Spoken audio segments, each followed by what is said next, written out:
Alors ici on est à la Vallée de Joux, dans l'espace horloger, qui retrace toute l'histoire de l'horlogerie, qu'elle soit suisse ou d'ailleurs. On date l'apparition de l'horlogerie à la Vallée de Joux en fin XVIIe siècle. Ce sont des horlogers paysans.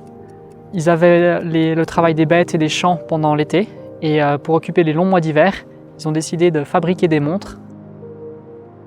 Au début, la Vallée de Joux n'est pas connue en tant que telle. Les premiers horlogers, en fait, ils se sont fait former à Genève et à Neuchâtel pour les blocs roulants. Donc c'est des mouvements déjà fabriqués, acheminés sur Genève, qui les terminaient et les vendaient ensuite. C'est au milieu du XVIIIe siècle qu'un traité fut signé, et c'est grâce à ce traité que les horlogers de la Vallée de Joux ont pu apprendre à des nouveaux horlogers et que le savoir fut transmis.